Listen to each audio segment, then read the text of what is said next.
Right, of course, it is A-level results day in just over an hour. Tens of thousands of students will be opening those envelopes. We all remember that day, don't we? And we'll be thinking about what they can expect from their results. Yeah, let's talk to the Education Secretary, Gillian Keegan, who joins us from Westminster. Good to see you this morning.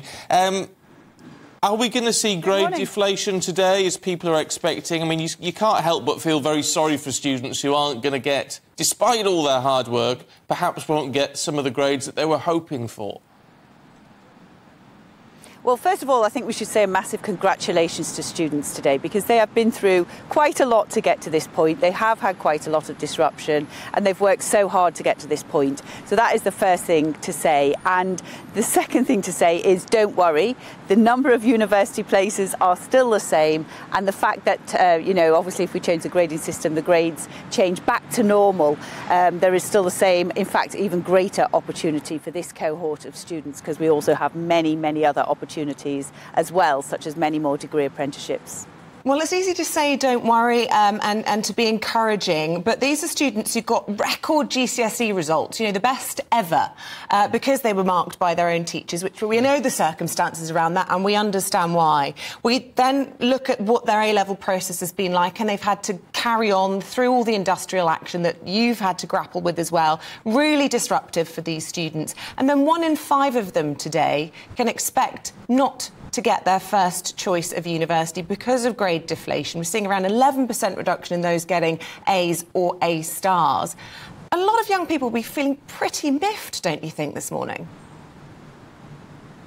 Well, first of all, the grading system will not impact the university places. So it's very, very normal that the predicted grades that people get, I think only 1 in 5 actually get their predicted grades or above. So this is a very normal part of the system.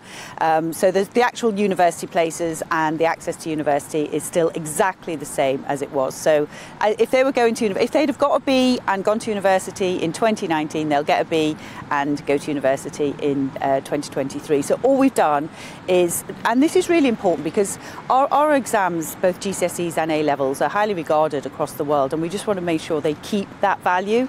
And obviously we needed to go back from teacher assessed grades, and we did that last year, but now we're going back to the normal grading system, and that will make sure that these hold their value and they do have true value. Do we need to perhaps look, because part of the problem with the system, and it goes back a long time, this idea of getting 50% of people to university and all the rest of it has proved problematic. Do we need to have more focus now on those people, whether they do A-levels or not, but want to, you know, vocational training, you know, vocational pathways or academic pathways, and actually just be almost a little bit harsher with it in terms of just not expecting everyone to go to uni? Well, what we've been doing is actually working up a lot of those other routes. So in 2020, I actually introduced the first T-levels as the Apprenticeships and Skills Minister. That was during the pandemic, but it's very important that we got on with making sure we have really great technical education routes into the workplace as well. So they're new qualifications we've designed with 250 leading employers. And so the second year of those exam results will also be out today. In addition to that, we've been working on the higher technical qualifications, and we've been opening up new institutes of technology. There'll be 21 of those in total, and they again are collaborations with lots and lots of businesses, and of course my favourite, degree apprenticeships, because I did a degree apprenticeship myself, so I think they're fantastic. We've been making sure that there is much broader access, and we've still got more work to do, but making sure that we have 670 now different apprenticeship standards into lots of different jobs at lots of different levels. So if you want to be a medical doctor now, you can do it via a degree apprenticeship. If you want to be an accountant, you can do it via a degree apprenticeship. Cybersecurity, a nurse, a policeman, pretty much any career, space engineer, any career you can think of, you can now access via a multiple route, so not just university. So if you want to go down the other route, like I did, which is good because you're kind of working and you're learning and earning at the same time, but you also do not have to pay the student debt because that is part of your apprenticeship. So there are all of these different routes, and what we will be doing from this year, actually, all the apprenticeships are on UCAS, but from next year you'll actually be able to also apply directly from UCAS as well. So we're doing a lot of work in the background to really broaden the options for young people so that they have more options than pretty much anybody who's gone before them. What about the international students who seem to have more options than Britons when it comes to clearing? A lot of noise and discomfort about that. Is that a failure of higher education policy?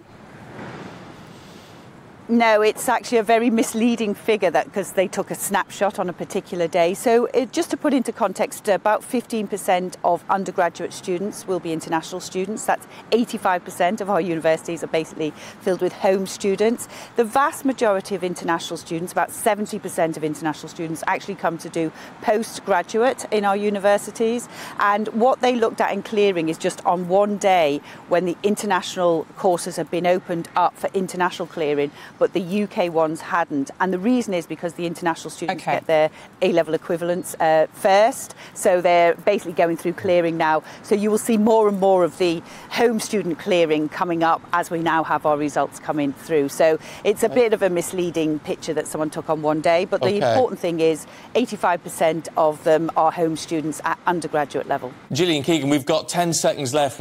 If it gets debated in Parliament, will you support our Don't Kill Cash campaign? We're taking the petition to Downing Street today. Well, I think cash is very important, and having access to cash is very important. You know, I worked many years ago actually on development of digital cash, but all the way along we always knew it was important to have that option of real cash for many different uses. OK, lovely. Good to see you this morning. Thanks very much indeed. Thank you.